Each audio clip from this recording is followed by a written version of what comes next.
Constitution says that we have the right to consume cannabis.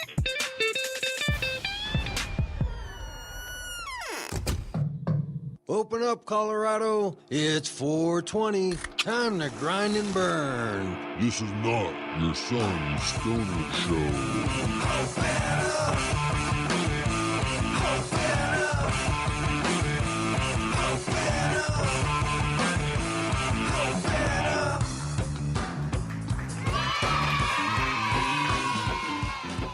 And now, broadcasting live from the Ding Studios at 3835 Elm Street in Denver, Colorado, it's the Grind and Burn, a podcast from the Cannabis Community Project. Hey,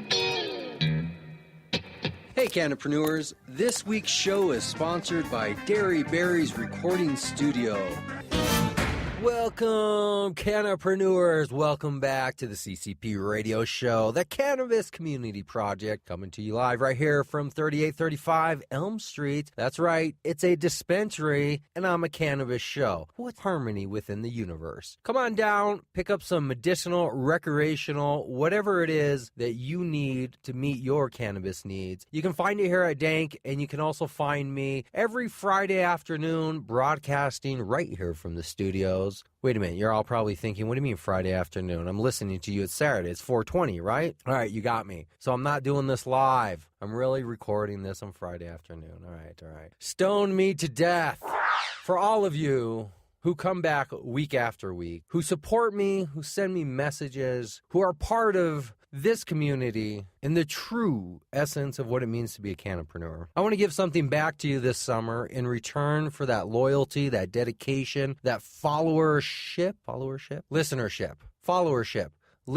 subscribers, you guys right now listening to the show. Here's my invite to you. Coming up next weekend, June 9th. That's right, June 9th. This is coming up fast, so you're going to need to take action. There is an official CCP camping trip taking place down in Trinidad, Colorado. To be more specific, Morley, Colorado, the newly converted town of Morley that was taken over by our friends over at Viz.Red, who are taking over the town to create Bitcoin mining, cannabis growing in a whole community. Hopefully it doesn't turn out too much like the Charles Manson community, but a community nonetheless that we are doing a camping trip and inviting all of you, fellow fans, loyal followers, cannapreneurs that are supporting me. Here's your chance to hang out with a great group, me, my friends, my network, and other people within the community. We have 70 acres, so don't be shy. Bring your friends. Come on down. This is the CCP camping trip in Morley, Colorado, which is just south of Trinidad, but it's coming up June 9th, June 10th, which is just next weekend. If you're in Denver, you're in Colorado,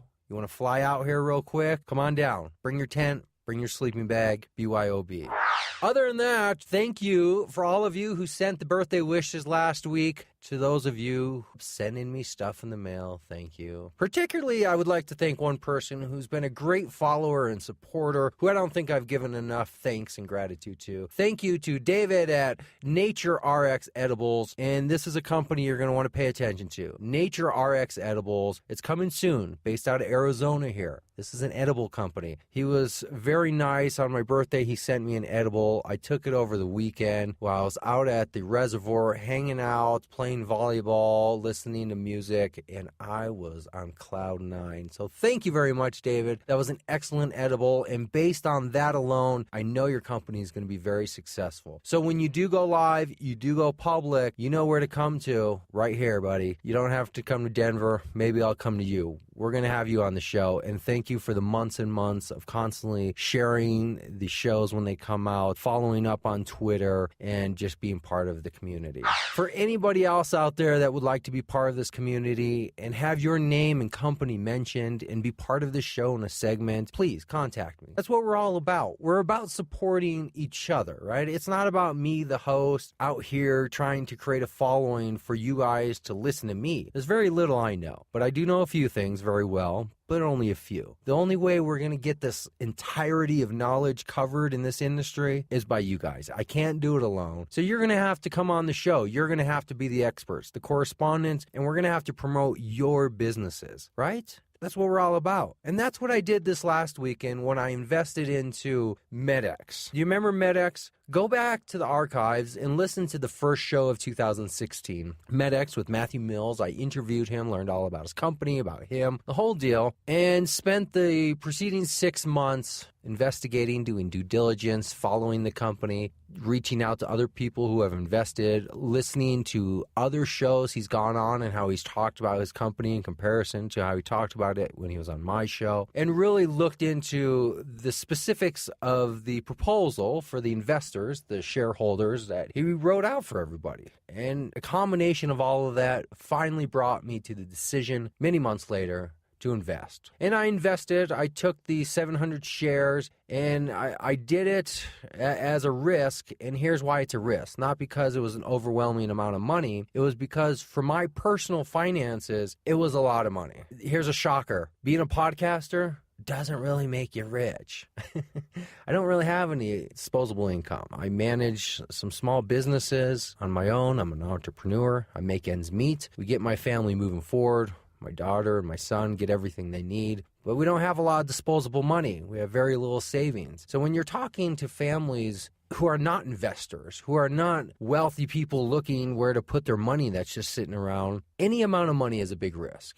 So investing in a company is risky. Investing in a company as an unaccredited investor, and that's what I am and what probably most people are, and all that means is you just don't make enough money. If you don't know what that means, you're not one of them, right? To be an accredited investor, you have to make so much money. You have to have a certain amount of assets, and you have to have a certain amount of, bona fide credibility that comes with your life and what you can show who you are. And that's just not a lifestyle that most people have access to, especially when you're in small mom-pop businesses starting out, and somebody approaches you and says, hey, would you like to invest in some shares of a startup company? Well, that's out of the question, right? You're just trying to put food on the table. How do you do that? And then on the top of that, they say, would you like to invest in this startup company? Oh, yeah, and it's about a cannabis product. Not directly cannabis, like they're not growing and selling weed, but it's kind of a cannabis-related product because it's a pesticide, which is, it's for growing, but it's mostly going to be used for cannabis growers because it's an organic, non-toxic type thing. And the big fear and hoopla in the industry right now is growing weed and how to regulate it with pesticides versus food that can be washed where the pesticides can be regulated differently, because cannabis, you can't wash it. You're either eating it or you're smoking it, but you're definitely not washing it. So MedX is a big deal in that sense, and it's the first company to actually go out on a limb and publicly try to raise money through a crowdfunding platform to move its business forward. Matthew, the CEO, has his credentials. The company is in place.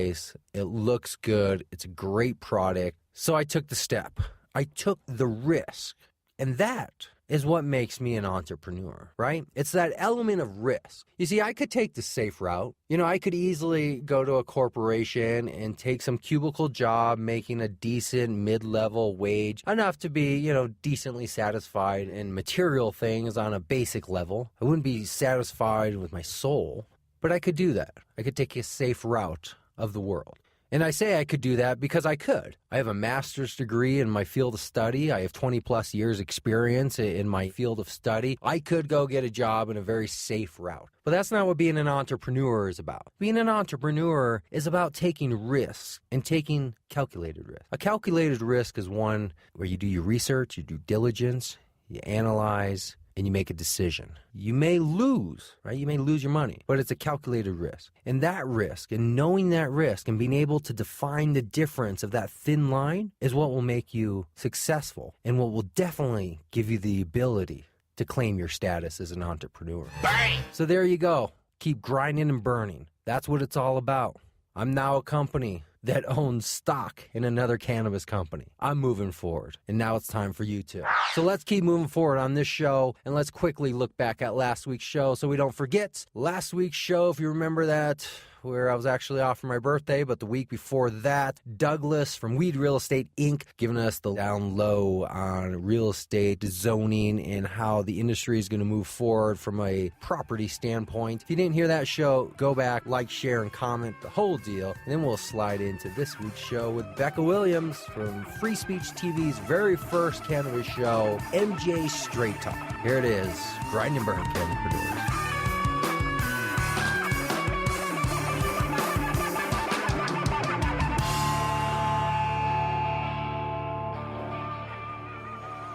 Hi, I'm Douglas DeSanti. I've been in the commercial real estate business for 7 years, working for two major banks. I've underwritten over $1.5 billion in commercial real estate loans, and currently I'm a portfolio manager at a major bank with a portfolio of in excess of $2 billion of commercial real estate loans. And I'm starting a startup company called Weed Real Estate Incorporated, and we're going to be buying undervalued warehouse spaces and leasing them and buying them, going in, renovating them, and then selling them on the open market for double or triple the amount of capital we put into the building. We've had a lot of interest in that state regarding trying to obtain warehouse and dispensary areas that will be properly zoned. We've had a media outreach going on for the last month, in contact with a bunch of investors who are very interested in joining the company, and we plan on holding a crowdfunding event over the next month or two, I would say, at startengine.com, where we'll be selling shares of the company for investors, which will be priced at 2 cents a share, and they can get in at the ground level of a cannabis company that should grow at a pretty quick rate. The renovation's about $500,000 to $600,000 in the first building, and then I plan on selling that upwards of $1.2 to $1.5 million for substantial gains. Investors won't have to worry about, after the initial raise, of needing more capital to expand the company, because based on that initial investment and the sale of that first building, I'll be able to use that capital to rapidly expand the business. I feel like there's still so much potential in the industry, and such in its infancy stages right now, that 3, 4, 5 years from now, where we could be in this industry could be way ahead of where we are right now, and the growth potential projections from many analysts in the industry expect this to be a $20 billion industry in 4 or 5 years, where we're about a $6 billion industry today. I'd like to grow this basically to a $15 to $20 million business in the next 3 to 5 years, based on consulting services and real estate development. The reason why I feel like I can grow it to that potential is based on, after I make that first rehab and sell on the open market, I'll have double, triple the capital that I originally started with. So instead of working and concentrating on one building, 6 months later I can go and buy 3 buildings and do the same thing, and then put them back on the market for premium prices. I mean, I can raise up to $1 million based on SEC approval, but I'd like to keep a tight share structure and make sure the early investors are well taken care of and see big growth. Being the CEO of a public company, I have to make sure I take care of my shareholders before anything, and make sure that they see a return on their investment. And I really appreciate you having me on the show. It's great talking to you about the industry and my company. Excellent. Likewise. Thank you very much. And we'll be in touch again soon. All right, sounds good.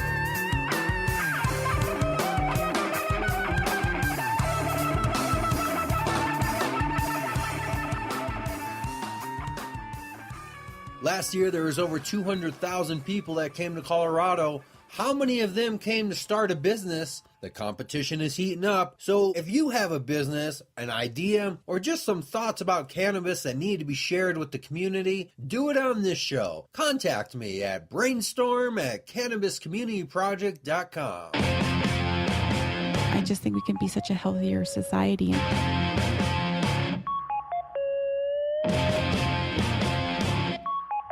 Cushly organic products. It eliminates odor, and it's organic and it's non-toxic. I use it myself, and many of my close friends and family use it. www.cushly.com. The 6 degrees of Cushly. Yeah, it's amazing. We always need people, especially genuine people, right, to come back on, contribute to the show, to be part of the show. I call it the Cannabis Community Project because I consider it to be a community show. So anybody that's part of this community, it's essentially your show. So consider it your platform, your microphone, right? I'll just do the editing. Got a love light in his eye, going on down again. Oh, when it gets like that, going on down again, makes a fire inside of me, going on down again, takes everything I can give, going on down again.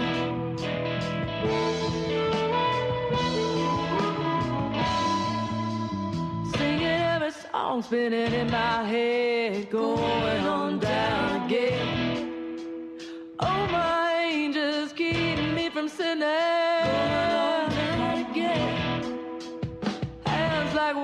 flowing over me, going on down again. Rock me in the river, gonna make me come clean, going on down again. Give me, take it high, straight into a mystery. Hey, I'm Becca Williams, and it's such a pleasure to be here with and talking about me.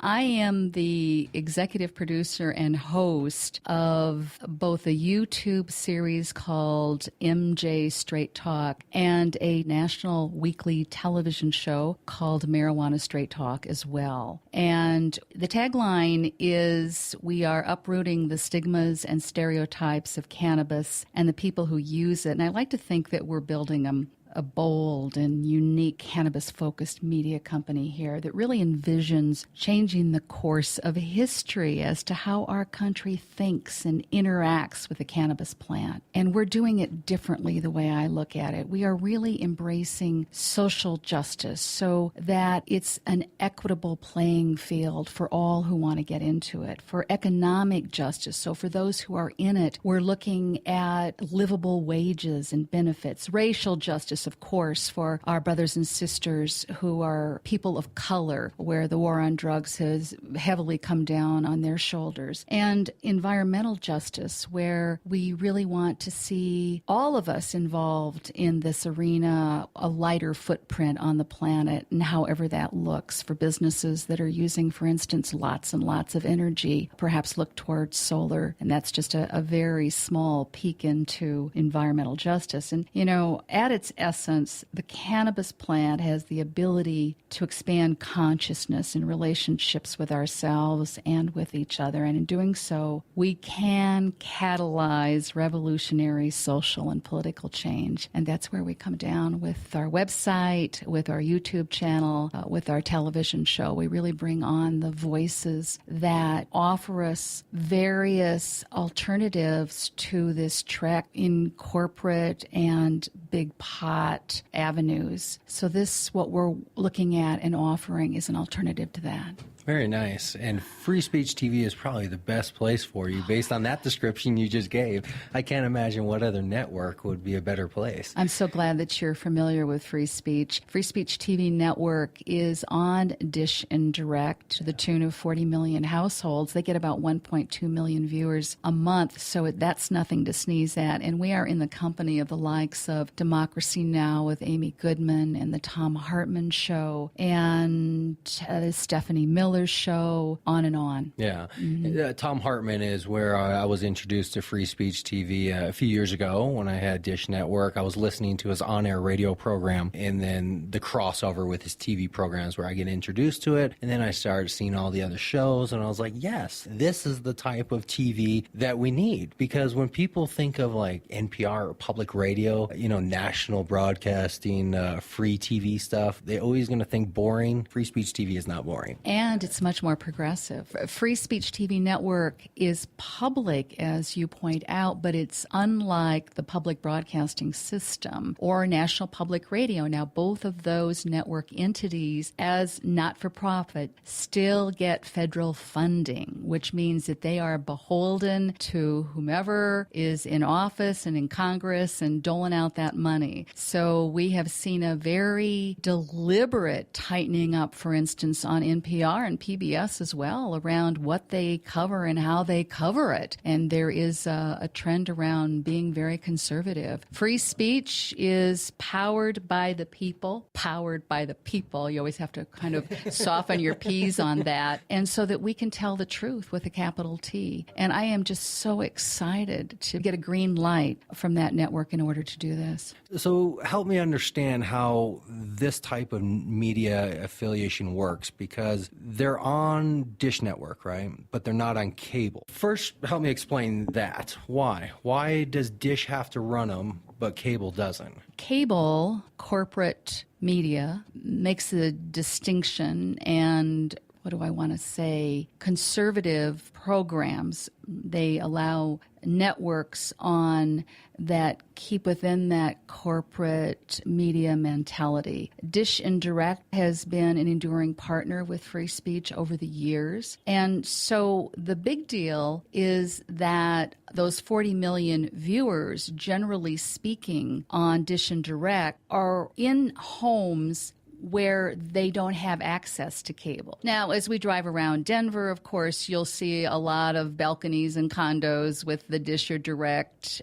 dishes on their balcony. But by and large, when a city contracts with a very large corporate cable entity, they have to cover the entirety of the metropolitan area. And so what we find with Dish and Direct are a lot of people who are in rural areas where cable will not come in. So it's sort of an interesting piece, not to get into the weeds around free speech itself, but free speech is watched in a lot of red states, for instance. And so conservatives have their ear to the ground around what free speech is broadcasting. And I know that they'll get some nasty letters from time to time from red state citizens, you know? Well, I focus on it not because an issue of just simply media outlet, but because I think there's some correlation between free speech TV and the cannabis movement, the cannabis industry. So it's not just a media outlet. Free speech TV about introducing ideas that people aren't going to get on the mainstream is kind of the only outlet places like cannabis have, because mainstream big media is not going to focus on it in the way we need people to focus on it. So free speech TV and some of the others out there that are similar based media outlets, that is where the cannabis industry is going to have its teeth in the media game, other than doing our own stuff like podcasting and this type of stuff. But from a platform, a national platform, we need stations, networks. We need people watching, because eyeballs, right? That's where the power comes in. Eyeballs and ears. So I consider myself a recovering television reporter. I started out in television and spent a lot of years there as a producer, as reporter, and on-air talent. Where was this? This was in various markets across the Midwest, and most recently in Chicago. So your background is in news media. Yes, it is. And the idea in news is that every morning when you wake up, you look at the landscape and you go, well, what is the most awful thing that's happening across that horizon? And you head directly into it. And so I realized after a number of years how negative that is, that I'm immersed in that negativity and I'm reporting about that negativity, which we call news because it's the bad things that are happening. And I started asking myself at the end of the day, and how did I contribute to the better good? And it wasn't making much sense. So I moved into National Public Radio, and then it was a little better, although there's still about if it bleeds, it leads. And I found from National Public Radio, the long forms, the storytelling was where my juice was. And so I really came away with even a better idea of how to embrace a story and how to tell a story, because that's what we're all about. When we get together over coffee or we go to our family at the dinner table, what are we doing? We're telling stories. And so it's very powerful. And that's what I am taking and applying to this whole multimedia platform that we call Marijuana Straight Talk. Well, it's like the show This American Life that's been on forever, right? Yes, Ira Glass worked with us at WBEZ. Right? Yes. It's one of my podcasts on my list. I listen to it. There you go. I mean, without podcasting, I would not listen to that, because I don't listen to terrestrial radio and I don't really have a lot of access to terrestrial radio. Not because it's not available, it's just not accessible in my lifestyle. And terrestrial, when I think about that, I think of like a tortoise with an antenna on it. Right. But what it is, for everyone who doesn't know what terrestrial is there is a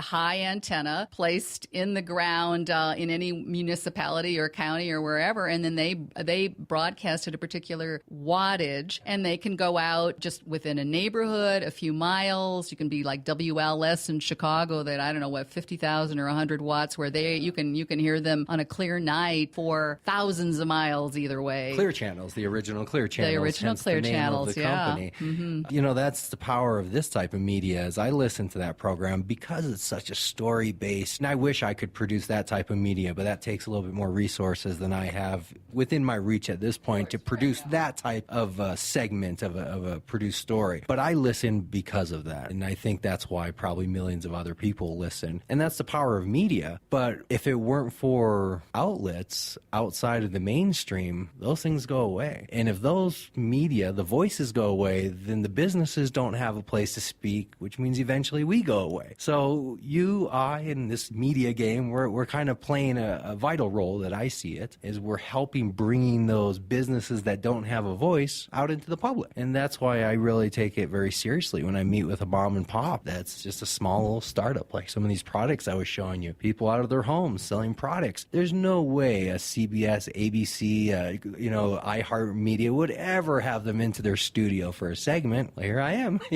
It's vital to be able to embrace and frame those small, independent, decentralized businesses that are supporting a local living economy. And that's one of the pieces that is really important as we move forward here with Marijuana Straight Talk. And so once I got out of conventional or mainstream media, and I worked for WBEZ in Chicago, the NPR affiliate there, for a number of years. And then I had a crisis in my life where a family member was diagnosed with chronic lymphocytic leukemia. And we went through the rigors of the conventional medical system, and they basically told this person and us that we can't do anything for you right now. You definitely have this disease. So go home, wait to get more sick, and then maybe we can do some radiation or something. Well, that really pissed me off at the time. And so I started studying and researching and finding alternative and holistic approaches, particularly herbs. And so we put our family member through a regimen that was called the macrobiotic diet, which is basically vegetarianism. And he was not taking any drugs at the time because, remember, it was too early. We were waiting for him to get sicker so that he could. And so he went back in to the doctors in, I don't know, it was 7 or 8 months. And it turned out that his blood panels had come around totally back into the normal range. And I said to the doctor, I was very excited and started talking to him about nutrition and supplementation and what I had done. And he basically patted me on the head and said, there, little girl, nutrition has nothing to do with it. And so I realized, equipped with all these skills in multimedia that I had, that it really was something that I could take on, because I realized how passionate I was about getting this information out there, because, we're predicated in our healthcare system on drugs and surgery. So I wanted to tell a different story. So I went back to school. I dropped off the edge of the earth for 4 years and studied nutrition and became a registered dietitian in order to work from the inside so that I could poke holes in conventional medicine and talk about alternatives without being called a fraud or a witch doctor. So what goes around comes around, and here I am. There's a lot of things that happen between then and now, but embracing the plant, which is essentially this wonderful, remarkable herb. So I worked in the eco-sustainability world. I became the editor of the largest magazine of its kind in the nation called Conscious Choice, which was about living lighter on the planet, holistic and healthy living, and personal growth and development. And I became editor of that magazine, as the largest of its kind in the country. And from there, really got into that roundabout about that holistic living. So if you are eating organic food, why are you eating organic food? It may be because it's healthier for you, but also the pesticides and the herbicides are poisoning our earth. So it's a much bigger holistic story also.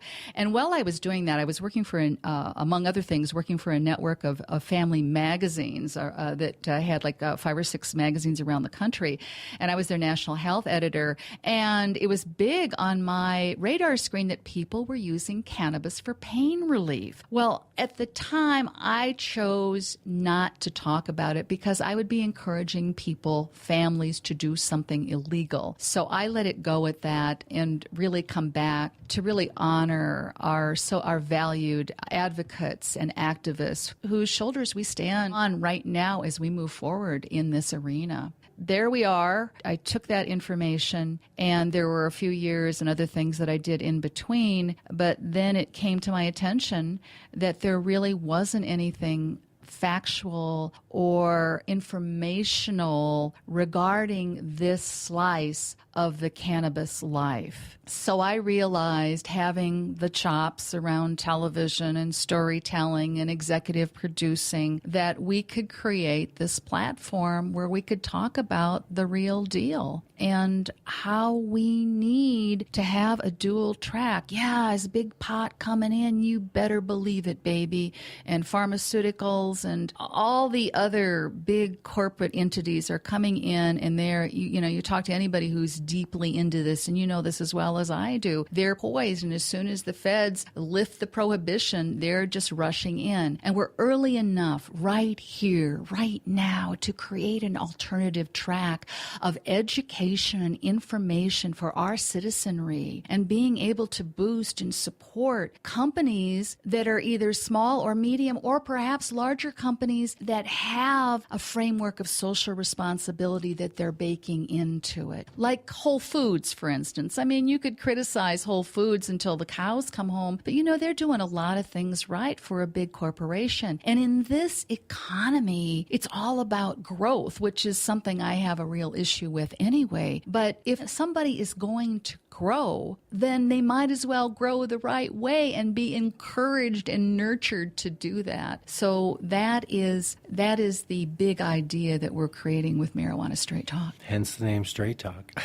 And on that, I was born and raised in that conventional mainstream media approach of you're talking about something, you give it, if it's a point counterpoint, you give it, about 4 minutes. And you have, for instance, somebody talking about marijuana is good. And then you have somebody talking about marijuana is bad. And there's nothing to hang your hat on. There's no real education. It's just sort of this vapid back and forth that kind of goes up into vapors. And so what we're doing with our media company is reframing the conversation with the understanding that the evolution of cannabis is here and it's unfolding before our very eyes, and we have the opportunity at this early point to make a difference with it. So that reframe is about bringing in the leading voices for how we do this. So for instance, let's talk about descheduling or rescheduling and having thought leaders come in and talk about it and educate our citizenry. We just can't do it in this hit and run environment of regular mainstream media. All right. And unfortunately, what you're describing, your involvement into the industry required kind of a sad situation. And I've said it many times,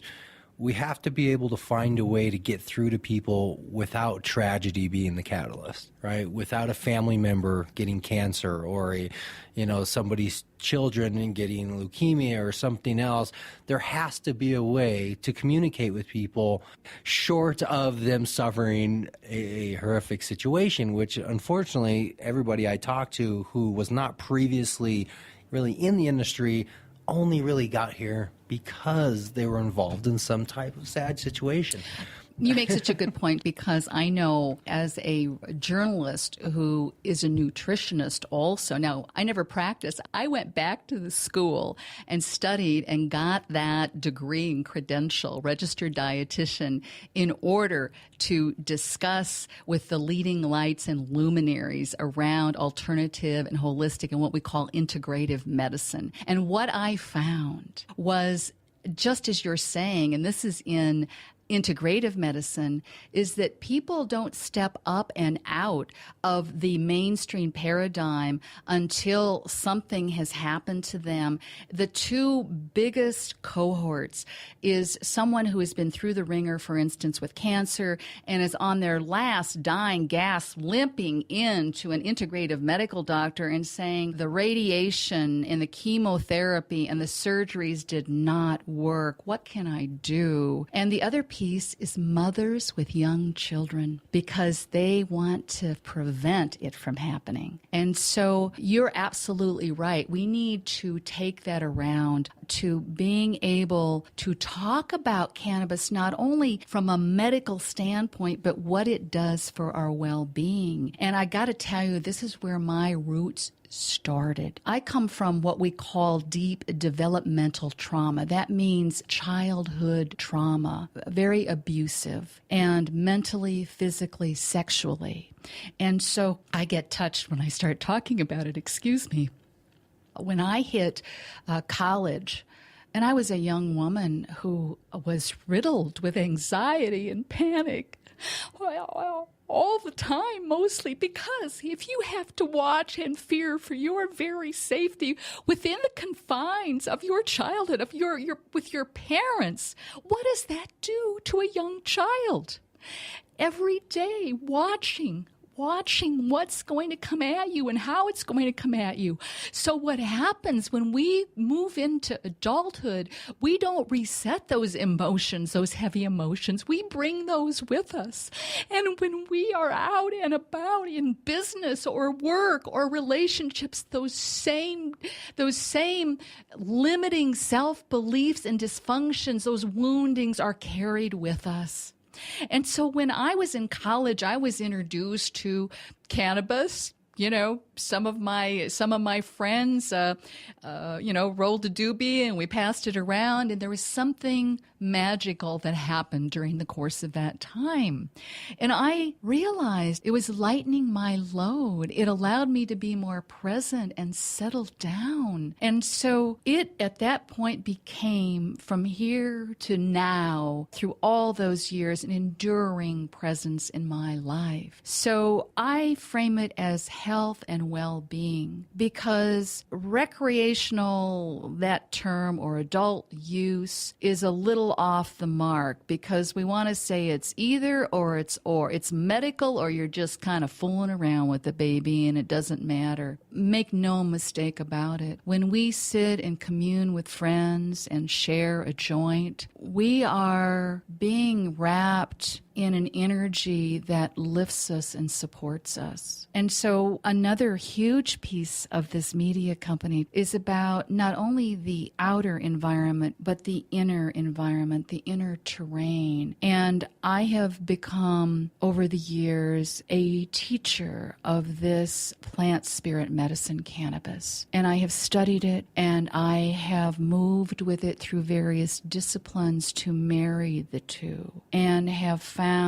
great efficacy in doing that. Now it's anecdotal. It's what I call secular spirituality. And it's something that is just coming out of the dark now. There is a whole arena of spirituality out there where because of my own experience, I was looking for some healing. I was looking for something beyond smoking my cannabis, partaking of my cannabis. And then once I was out of that, back to the anxiety and the panic and the fear and the apathy and sadness and grief. And I mean, it was just a whole plethora, the whole spectrum of heavy emotions all wrapped into one big ball of wax for me. And I know that being out there, it's almost like people recognize something energetically in me and step forward and start talking about their own pain and woundings in their life. And so along with all these other things on this media platform, I am creating a space for people to come forward and to learn how to support the exploration of the far reaches of consciousness with the support of cannabis.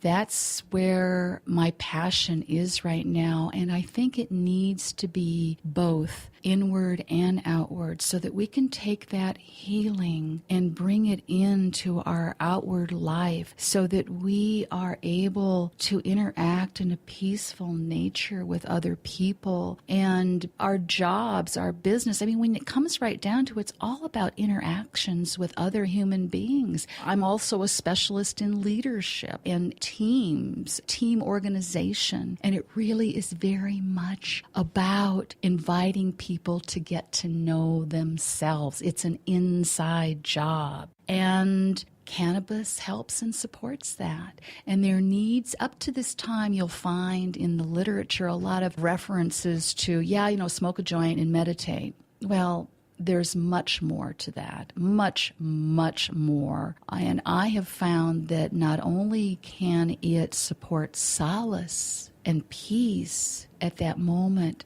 but with work, with combining other disciplines and the support of cannabis, we can actually do real hardcore healing. Well, there you go. There's the power of podcasting right there. I have a regular discipline, and I used to lead circles not associated with cannabis. And what I'm going to start doing now is being able to lead circles with people who want to have that support with cannabis also and go deep. Well, that is a great backstory, and that really gives me some good insight into where you're coming from. I don't think we could ever got that if this were just a single-page blog or 2-minute little segment. I have to say that we have more than 100 videos on our YouTube channel now. If I might be able to give a plug to that, please do. MJ Straight Talk. Of course, MJ is the abbreviation for marijuana. MJ Straight Talk on YouTube. Over the last year and a half, have visited this and talking about my own personal experience and how to commune with the plant and being able to create a container, and that it's important to be able to create a space where you can go by yourself, and even more important, to make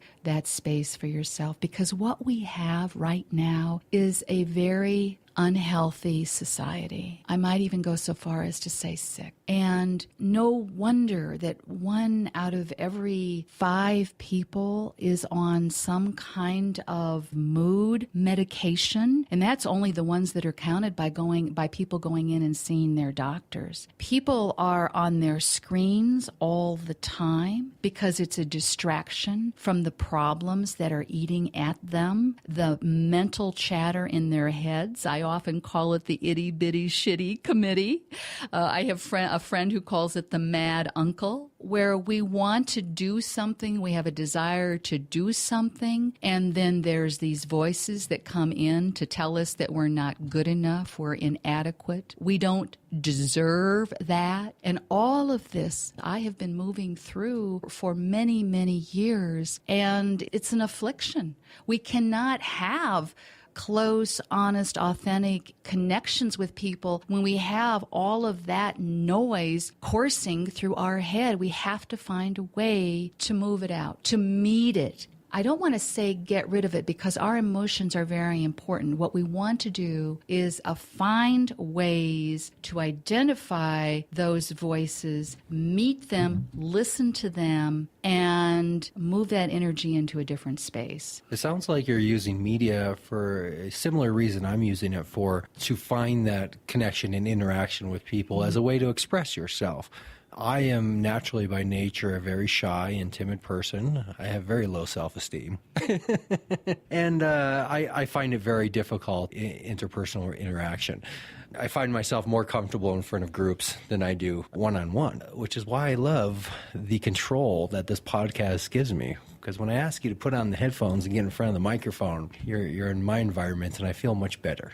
Isn't that interesting that you found a workaround, and at the same time, when you take off the headphones and leave the mic and go out and navigate in your daily activities, that feeling can come back and rush back in a big way or small ways, depending on basically what we encountered in our formative years as children. Yes. I mean, as soon as we take off the headphones, I find myself very uncomfortable in interpersonal situations. We'll need to have you in for what I'm, a cannabis gathering. And I'm also going to be inviting people who are new initiates to the cannabis arena, perhaps have never tried it before, but want to come to Colorado and do it, and I want to create a safe environment for them to learn how to do it with a poignancy. Can it be fun and inspiring? Absolutely. But, you know, all those people who say, I can't partake of cannabis because I get anxious.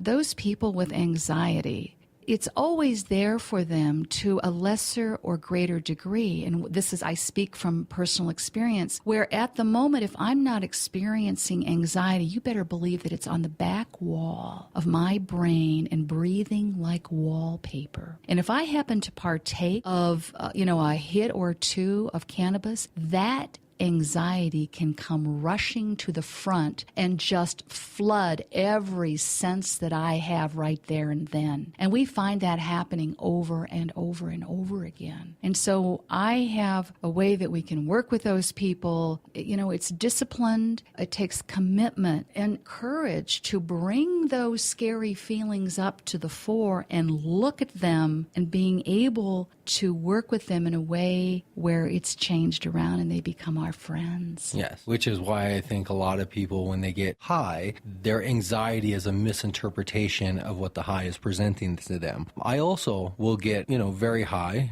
and have self-reflective thoughts that are not what you would go, oh, this is not a happy high experience. This is not a hippy-dippy experience.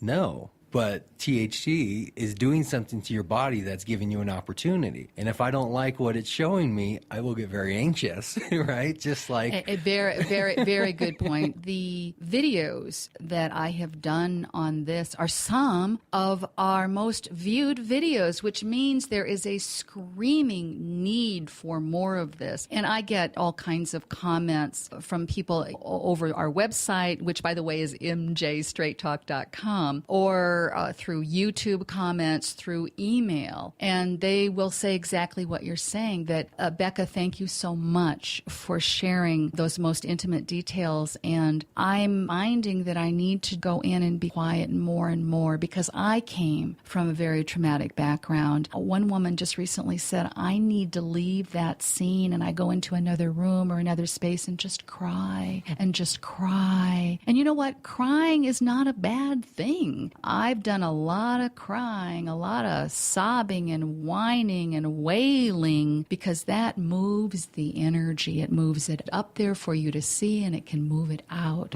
within the right framework with the right guide. Well, that'd be a normal function of an emotional reaction. Something happens, you react, you cry, it comes out. The issue comes, people like me, is when something happens, you don't react, it doesn't come out, and then it comes out somewhere else in some other weird place, and you don't know why you're crying at the Buick commercial you're watching on TV, right? I don't know if it's as simplistic as just saying it's men versus women, it's this versus that. My brother died of leukemia just a few years ago. I did not cry. I did not have a standard emotional reaction to that. Was unable to, and find myself oftentimes seeing things slip out in other weird, bizarre ways. And because I could rationalize it back to that point, I think, well, there's obviously something going on, and I think I know where it's rooted. I think it either has to do with this, or maybe a little bit further back with my dad, or maybe a little bit, I'm looking for answers, which is kind of what it sounds like you were doing. And, you suffered something pretty extreme, and you spent most of your life kind of looking for the why. And I do believe that there's a huge population out there looking in the spiritual realm. We call them seekers. And we may take on some kind of spiritual clothing,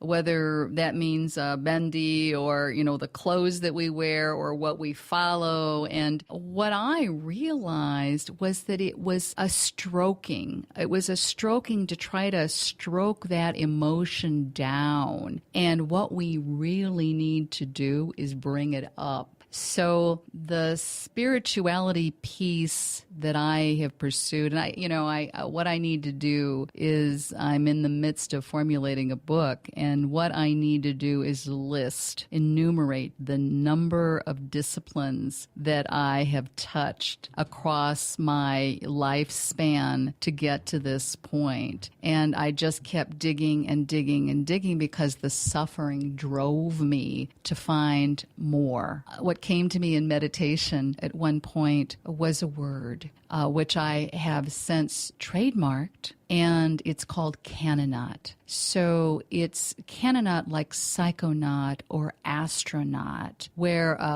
like a psychonaut, we are exploring the far reaches of consciousness. A canonaut is that we are exploring the far reaches of consciousness with the support of cannabis. And I am a canonaut. I think that there is a bubbling community out there of canonauts and canonaut wannabes. They just need direction and guidance, and that's what I'm offering. So somebody calls me a psychonaut.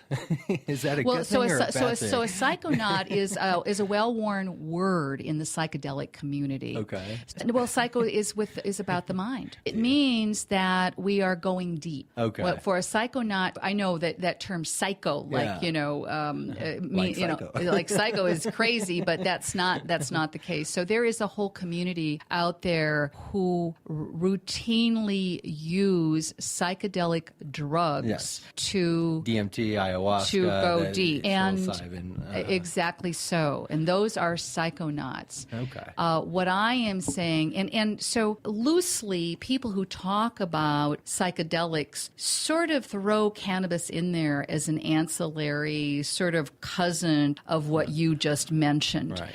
But I have to say the beauty of cannabis is that we can use it more regularly than we can psychedelics. It's a lighter touch approach, and we need to go in and be our own guide. And I have to say that in this 21st century, self-therapy is where it's at. I can teach and guide someone to do this, but the idea is that they will not be tied to me for the rest of their life or my life, or think of me as a guru. A teacher, yes, but a teacher who is saying, here, I am sharing this important information with you so that you can be able to independently heal yourself. Yes. Okay. I understand now what that is. I've never heard that term before, but now that I hear it, I think I would like to be a psychonaut. Is canonaut and astronaut? Sure. Why not? I'm a micro psychonaut. On a monthly basis, I do microdoses of psilocybin, very small amounts, barely noticeable amounts. And I am a big proponent of microdosing with cannabis. Yeah. It depends on where I want to go and what I do. And over the last number of years, I use myself as a guinea pig, experimentation. I want to call it communing, because that meditation, for years I tried to meditate. It was one of the things as a secret that I did. And sitting on a cushion and trying to clear my mind of thoughts, and if a thought floats through like a cloud, then I usher it out. Well, that's just, that I don't want to deprecate anybody else's practice, but I found that was not particularly helpful for me. And I would go to workshops, and I would go to retreats and trainings, and I would read books, and I would feel great, while I was in that environment, and, all ready to go out and going, oh, maybe this is it. Maybe this is the thing that's going to heal me. And I would walk out, and, a couple of hours later, a couple of days later, those emotions, those heavy emotions would be coursing right through. They would just come and slap me in the head, and I'd be right where I started. And it would be, oh, shit. That's almost parallel to a drug use, right? Somebody seeking answers in an external something, a drug use, whatever it may be, in the state of that, their mind is altered. They feel what they want to feel, and then it ends, and they lose what they were looking for because it only existed in that state of being altered. Well, I would submit that a lot of people don't know what they're looking for. So what we call this is a distraction. So the distraction can be, as I pointed out earlier, lots of screens, whether you're on your computer screen or your mobile device or whatever it is, and you're watching, reading, whatever, so you don't have to be in the present moment. And what we find in this society are numerous ways to detach and escape, whether it's pornography, whether it's food, whether one thing that I'm concerned about now is the way that a lot of particularly millennial men are using cannabis, because their tolerance has gotten so high from the couch lock that they're seeking that their concentrates nearing 100% THC, that they got to take that to knock themselves out so they can escape the reality that they're in right here, right now. And it's because it hurts. We are a walking wounded society, and medical paradigm doesn't help us either. What about the pain meds, right? Here, just take one of these and look at the opiate addictions. The one advantage I see to cannabis and having that dependence for an escape on cannabis is that you can come back from it. We can reach out and say, here is a hand up for you to come back to us and no harm done. Right? Whereas opiates, pain meds, all these other things can kill people, can maim them where they're irretrievable. But cannabis, for the time being, I mean, I have no idea. There's new ways. You probably know more about this than I do, to find a way to just distill that THC so we can just get it. And there's a whole culture built around that, right? Where I think Mass Roots promoted the top YouTubers not too long ago. The host is all about getting as, effed up as you can and still function. And there's people sitting at home who are doing it with them, and they're lonely, they're lost, and that's what these outlets are for. Yeah, I'm familiar with them because I go through a weekly frustration of looking at other shows that are getting far more audience views than mine, and then I listen to their show and go, I guess that's what people are looking for. But I avoid most of those topics myself because I come from a background similar to what you're describing, where something happened and it made me want to take action and get involved in the industry. I tend to just avoid people who are looking for just the stoner side of life. I don't really indulge that on my show. I don't really go to a lot of events where that's what it's all about. And for me, my consumption creates a more inspirational effect than a couch lock effect. I mean, when I'm using, I feel more productive. I work more. I do more. But I'm also self-medicating. I suffer from my own issues of depression and rage and anger and everything else, and trying to figure out just how to work around it, how to self-medicate, how to get through life, how to figure out what to do tomorrow, today. You named it. You just named it. What the vast majority of citizens are doing. I hate the word consumer. I really tend to avoid that. However, it's codified in our language in this society. The idea that we have been turned into these machines that will consume, right? And so in business, it's always, well, are you B2B, which is business to business, or are you B2C, business to consumer? And I really want to change that and call that a citizen. What we have done is turned everybody into a consumer by creating an environment to say, you know what, you're hurting? You'll feel better if you buy this, or you take this, or you do this. And so we have all of these people who are actually consumers / seekers looking for some sort of relief because they're so bereft of any kind of peace. And those are the stories that I'm trying to get at. Those are the stories I think people really want to hear, but there's no outlet. So, I mean, when I do the work show, that you're doing. Well, I look at it as the long form, right? Is to just let people talk.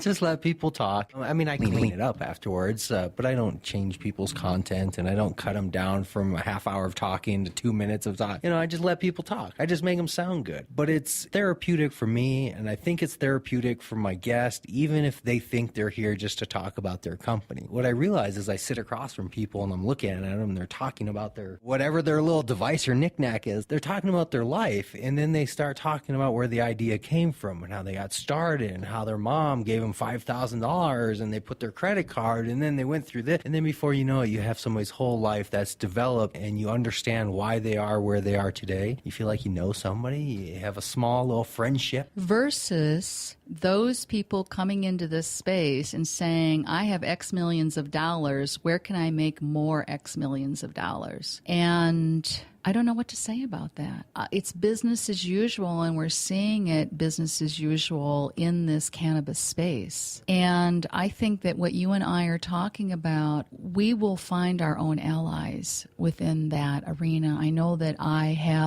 they've been coming forward. They've been saying, yeah, we need to do something about this incessant march toward commodifying this wonderful plant and making it just like anything else in this country. The reason why you have a podcast and that I have a media company around cannabis is because it can revolutionize our society. I oftentimes have read Bernie material, Bernie Sanders, and he brings it back around to the little guy. And how do we support and enrich the little guy with this wonderful plant? And I keep coming back to it's a two-prong approach. It's the outer and it's the inner. And if we can, in this media company, become a trusted guide for people, and decentralized. I mean, even though this is a national show, there's absolutely no reason with all our other platforms that we want to promote the interactivity so that people will get to know each other in their various neighborhoods and communities across the country. At the same time, we want the people in Maine to know about the people in Arizona. And that is what this, 40 years of war on drugs, the 80 years of illegalization, the propaganda has really polarized us from one another and made us suspicious. And I put forth the latest stat is 61% of people are in favor of legalization across the board of cannabis. Of course, there's some technicalities if you get into the small print there, but that's basically it. That means that 39% of the people, and this was a survey conducted by the University of Chicago and AP, that means that 39% of the people out there are saying no for a reason. I would say that a good percentage of them are sitting on the fence because they don't know. And a lot of them, it skews older because they've been under this constant pressure of this disinformation campaign. And I oftentimes liken it to, in our television show and our platform, we are not only catering to enthusiasts who've been there for years and years. We're talking about people who are just dancing on the edges and coming in. And a lot of them are standing on the edges and going, well, I wish I knew more about it. And so it's really about the opportunity to give them the information in the context of, here, help grow your community. How do you take all of that you just given all of us and approach the executives at Free Speech TV and make them understand without sitting down for 48 hours and just delivering it? How do you actually put together a pitch? Right. I had to go to the board. It was an extraordinary circumstance because of the subject matter. And for one, my background as an executive television producer, and of course being associated with National Public Radio carries some weight too, and the other bona fides that I have as being on-air journalist and being able to importantly identify and groom talent. Help me understand how you even got to that point, because I assume it wasn't day one, hey, we should start a show, day two, let's meet with the board. There was a whole bunch of stuff that there were conversations, absolutely, with the production manager. How do you have a conversation with Free Speech TV? With the executive director. Well, remember, they're people powered. Okay. They're not NBC or CBS, so you right? just picked up a phone and called them? You sent them an email? I had an ongoing conversation. Was it a cold call type situation that slowly developed? No, I have a friend who knows a friend who put the buzz in somebody's ear. Okay. And then you slowly started developing a conversation, kind of working with the idea. Right. Well, I had to have a treatment. So they immediately said, come in and give us a treatment, or they little by little said, well, we'll think about it. So the executive team was on board with it. Immediately. Well, the way, my bona fides speak for themselves in the sense of it instills trust. So the big deal that the board of Free Speech did was pretty much rake me over the coals for about 2 or 3 months in wanting to make sure that it wasn't going to be stoner-esque. And of course, my intention was being able to present professional reporting and commentary with a bent that, coming from my television roots as producer, I can call it infotainment, so that people want that you're talking about important, poignant subjects with some gravitas, but putting it in a way that people people can hear it. So we go back to the storytelling. And what I have developed with this show, we've had 3 pilot episodes. We had 3 pilot episodes last year, and we had a 420 special in April, which, by the way, turned out to be, are you ready for this? The network's most popular, highest rated weekly program in all of 2016 so far. Wow, congratulations. Yeah, so that really showed again to them that there's this huge appetite for this show. What was the time span from you kind of saying, this is what I'm going to do, to initiating that process to getting the meeting with the board? Weeks, months, days? Months. Months, okay. Yeah, So months it that took they a gave lot me the of green light. patience. Yeah, and what I also did was realize that when you're bold and you step forward with confidence, allies show up. And there was a time that I was, in late 2014 when I was just putting this together. There was a speaker. I was in Portland, Oregon for a cannabis conference. And there was this incredible speaker, this man who talked about digital analysis and how you drive traffic and how you gather traffic. And of course, me coming from television, it just is jaw-dropping with all this analysis and the specialty and stuff. And I said, God, I really want to buttonhole him after he talks and talk to him about my project. And of course, he was mobbed after he was done. And it was so funny because I thought, all right, well, such as it is. And so I go out. It was in the convention center, long convention center that Portland has. And I'm walking toward the other end to see if there's something to eat, actually, and everything's closed. It's like on a weekend. And so I just walk out the side door, and guess who's walking up the hill having a cigarette? This gentleman. And the convention hotel is like 4 blocks away from the conference center. And we walked and talked, and he said that, he had developed Martha Stewart's whole platform for all of this stuff, and that and then we walked to the hotel, and he said, hey, listen, you want to sit down? I have some team members coming in, and, we'll have a drink. And so I said, okay, yeah, great. And so he had 4 people show up, all men it happened to be, and they started pulling my project apart and saying, okay, wait a minute, baby. First of all, yes, you have a television show that on paper it looks pretty good, but what you need is everything else branded. You need all the digital platforms along with all the social media. Doesn't have to be a lot of bells and whistles, but you need to have it branded. So it's like, oh my God. So I stepped back and I took about 3 months, put the TV show on hold, and developed all of that stuff. And so that we could move it, the idea is to move it forward all at once, right? And so that's just one example of the kind of allies that are showing up for us when we get to a point of what do we do next? And there's people or companies that just holding the space for us. So you got the meeting and you gave them the pitch. Did you have to show them a demo reel and yes, those were the first 3 shows? Yes, I had to create. I have what they call a sizzle reel. So okay. so a sizzle reel, if you don't know what it is, or for those who don't know, they call it a sizzle reel because it's your idea and you're supposed to make it sizzle. Did for, you make it for sizzle? the viewer? Well, I did my best. I sold them. And do they make a decision on the spot, or do you have to wait again more weeks and months? Oh yeah, it dragged out. So 6 months total? No, 3 months. So there's something called a first mover advantage. You don't want to get too deep in the weeds on that because that could drive you nuts. Because if you say, well, I'm first mover in this space right now, and then you're constantly looking for somebody else to come out. And, there is no shortage of cannabis-oriented media, but there's very little on television. Were you the first that approached them? Yes. Okay. Isn't that interesting? Interesting only because maybe somebody could have got to it. It's not a thought I had. I never thought about approaching any of the satellites, even the free Denver community. So it's like, oh, yeah, of course. Somebody, that makes Somebody sense. has to be first, I guess. Right, yeah. And so from that sizzle reel, they were able to see where we were going and what we were doing. And then how does that work? Do they offer you a crew and a place and a budget, or do you have to produce your own show and they buy it from you? How does that work? I have to raise the money to produce the show. Every single episode. Yeah, and the only reason that I've been able to get this far is because of my skill set, right? Just like you're able to do everything that's needed to pull this podcast together. For me, as a television producer, as somebody who grooms and identifies talent, as somebody who can get on the air and also present, somebody who can write stories, I've been able to bootstrap this to this point. And so what has happened is we have gotten really great interest from outside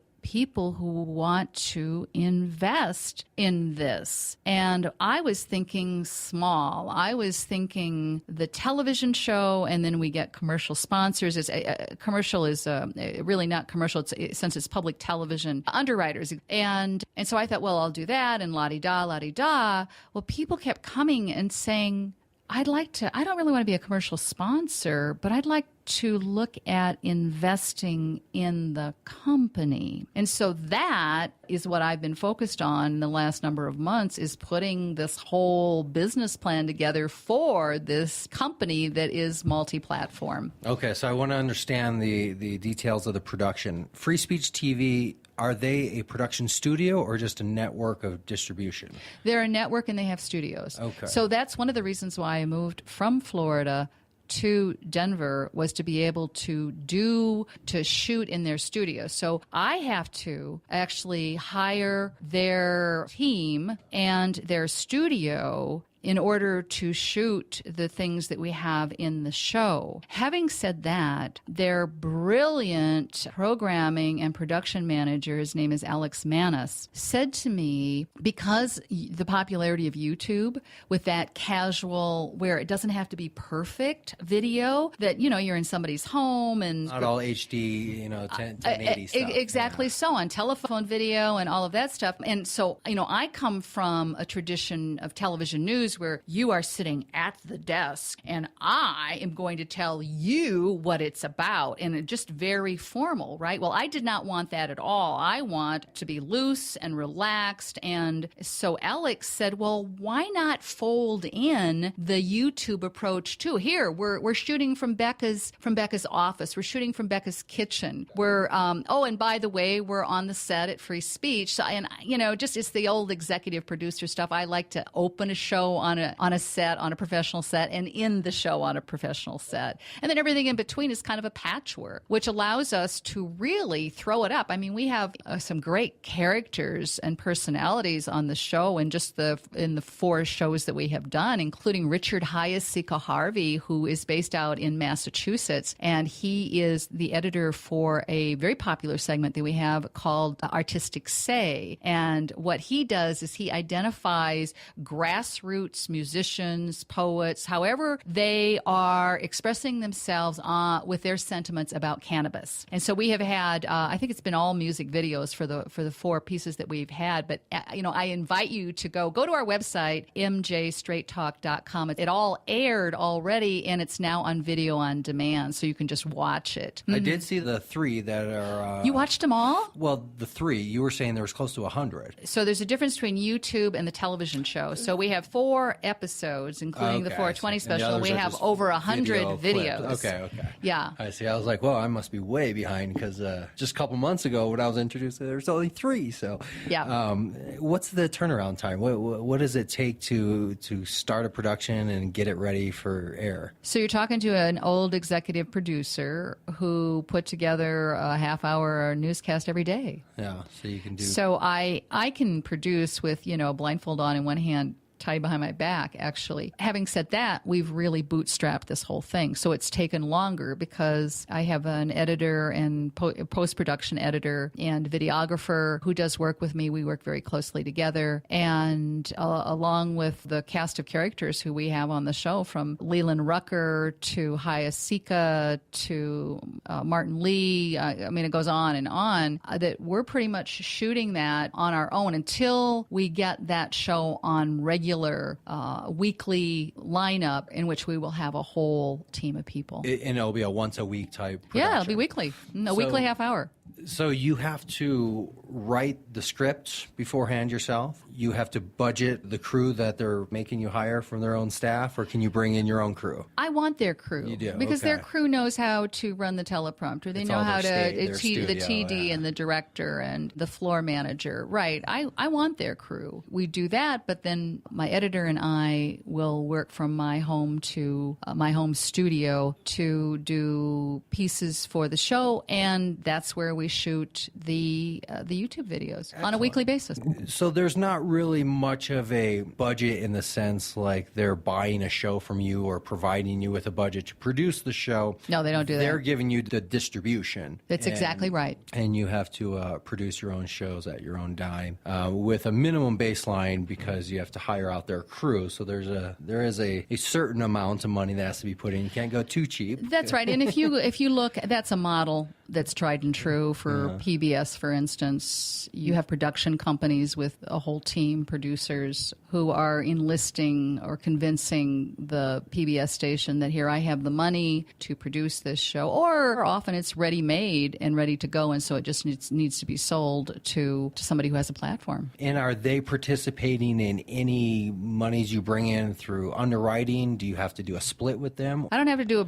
a split, but in the near future, we may end up having to contribute. Okay. Yes, and I don't have any problem with that. Yeah. Because, I mean, this little mighty network runs on about $3 million a year. I mean, that's pocket change for any of the big networks. I mean, they could gobble that up in, I have no idea, a day, Right. depending on the production that they're involved in. Yeah, and there's only like 4 or 5 studios, right? Like DC and Denver of the free speech TV studios where they do production. Well, it depends because, so Tom Hartman has his own production studio. Amy Goodman and Democracy Now! Crew have their own production studio. So I think they're starting to do some of that where there's studios around the country.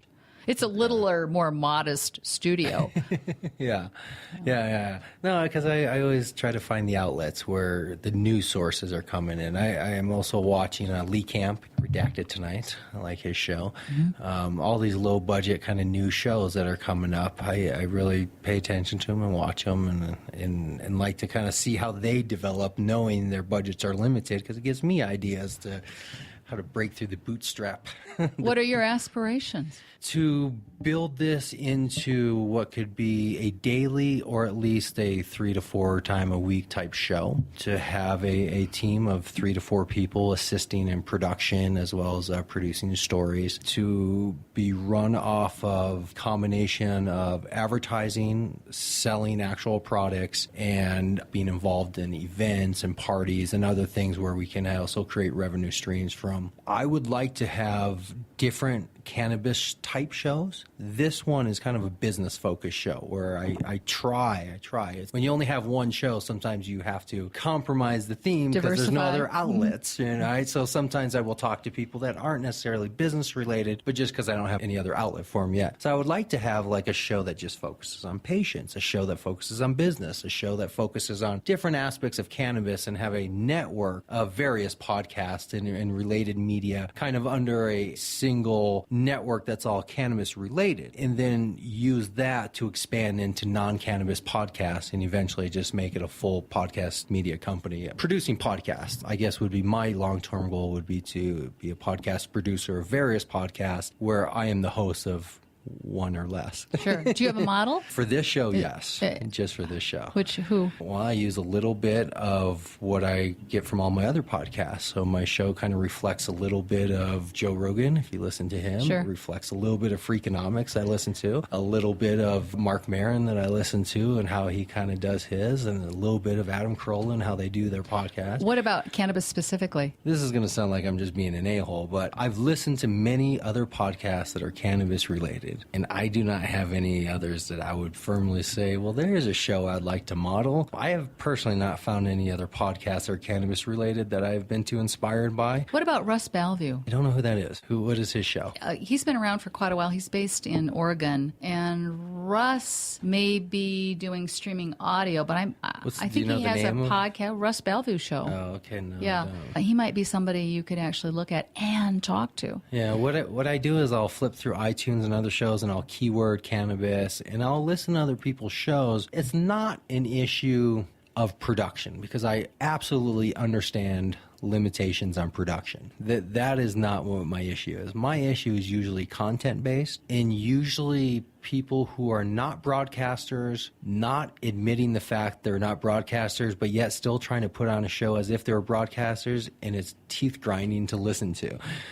And again, I'm not trying to be an a-hole. I think it's important to listen to the best end of the spectrum and the worst end of the spectrum, and you learn as much from both of them. Yes. All the podcasts that I listen to from a production standpoint that I'm trying to model are well-established podcasts by well-known celebrities and semi-celebrities who follow radio-style formats or their own podcast format, but it's just something that is very successful. In the cannabis realm, there's not a lot of shows that I've heard where I'm like, oh, there's a great show. And it's usually just content. It's just people just randomly babbling, no real direction to where they're going. Usually it's 2 or 3 people trying to do banter talk, which doesn't quite come off because they're not really professional broadcasters and they're not really funny people. And, so it sounds like if you're overhearing a conversation in a back room of somebody, which isn't necessarily broadcast material, it's maybe interesting on an eavesdrop type thing. So I work with other people in producing non-cannabis shows. I work with people who are not broadcasters, and I try to help them through this idea of, let's not try to be radio, let's just try to be you, and let's figure out how being you can be authentic, but let's make sure we have a direction. So we start a show, we have a middle of a show, and we end a show, and not that 10 minutes in people are still going, what is this show about? What are people talking about? I'm lost already. I have no idea what we're doing. And there's some very popular shows. I mean, there's shows that are far more popular than mine who get a lot of audience, attention. The Cannabis Network Radio, they get thousands and thousands of listeners. For the life of me, I can't figure out why, because none of their shows. Interesting.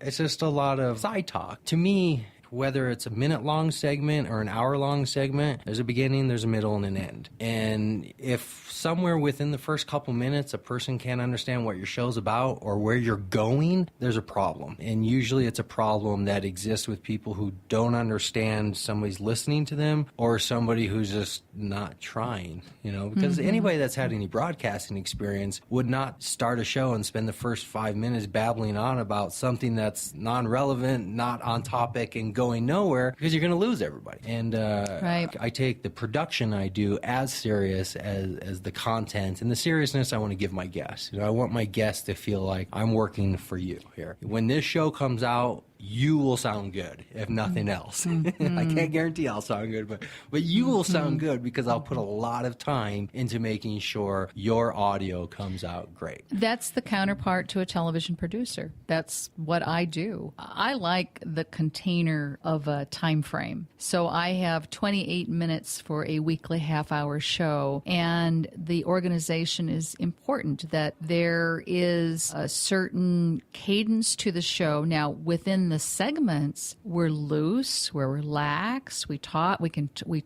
easy, but make no mistake about it, we're moving it along. Yeah. And that's important. Yeah, which is why I do heavy post-editing. And I've had a number of people approach me about doing live streaming stuff, and the first question I immediately ask somebody is, what's your broadcasting experience? And 99.9% of the time, their answer is, I don't have any. If you've never done broadcasting, stand up and speak for 90 seconds about anything in front of a group of people and tell me how far you get.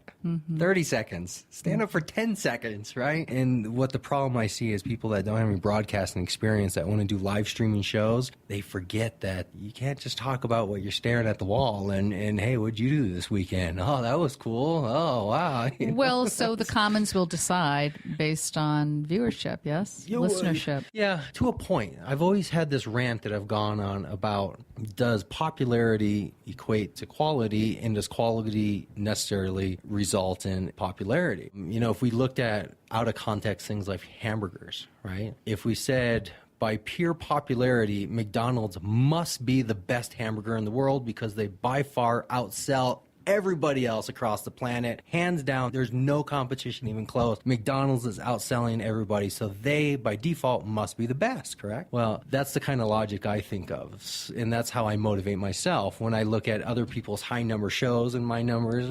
My numbers never go down. They just don't hockey stick up. They kind of do the slow, week by week pick up listeners and kind of keep going. Organic. Well, because I don't have the money to do a lot of advertising and stuff, so all I can do is depend on meeting somebody, having them go back and put it on their website or talk about it on social media, having that person's network maybe listen to this show because you're on it, now they're exposed, they go back and listen to archives. It's tried and true. It takes a while, right? It takes a while. But this is why I do everything in post-editing, because I want you to sound good. I want me to sound good. I don't want us to sit here and try to live stream this and pretend like we have it all planned out and I got my questions. I mean, I do have my questions, but not that I'm going to Q&A you on. And when I start rambling like I'm doing now, I can go back and just edit it.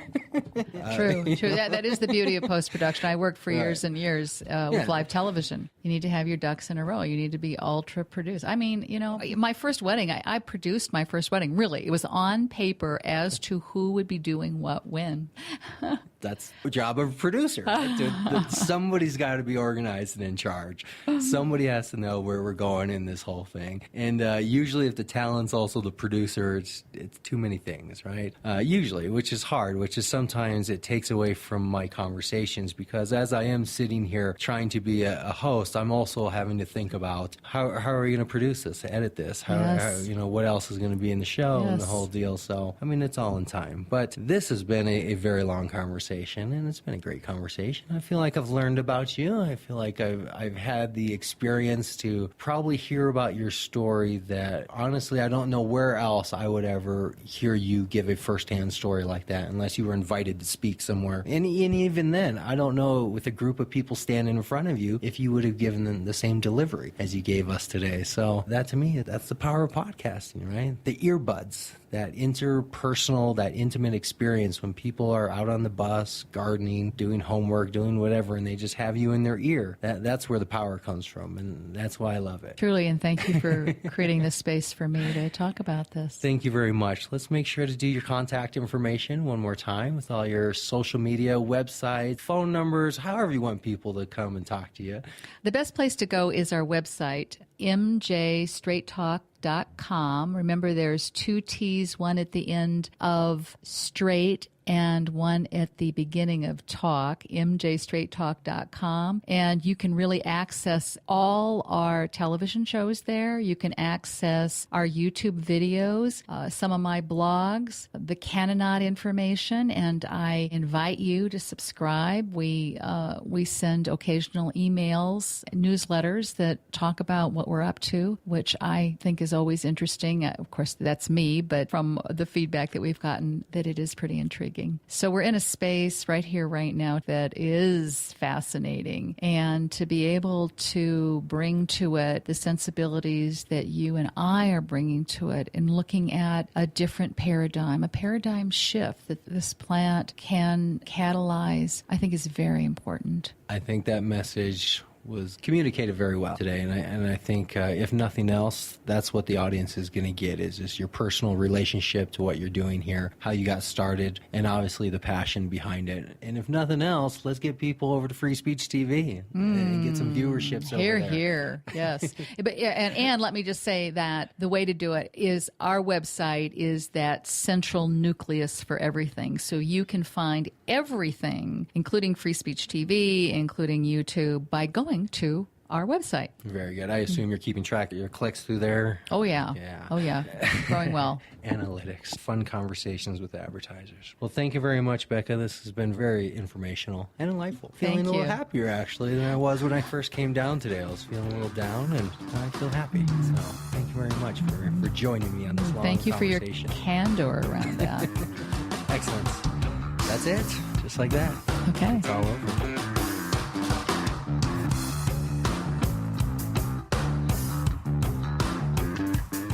There you go, Cannapreneurs. That's all I have for you this week. Thank you very much for joining us. Make sure to come back next week. And after the show, you can always carry on the conversation with us on all the social media, Facebook, Twitter, LinkedIn, Google, Mass Roots, and so much more. Even YouTube. Stay involved because this is community. So next week, we're going to have more conversations that you want to hear, more guests that are going to help us take it to the next level. This is your show, so come back. We'll see you next week.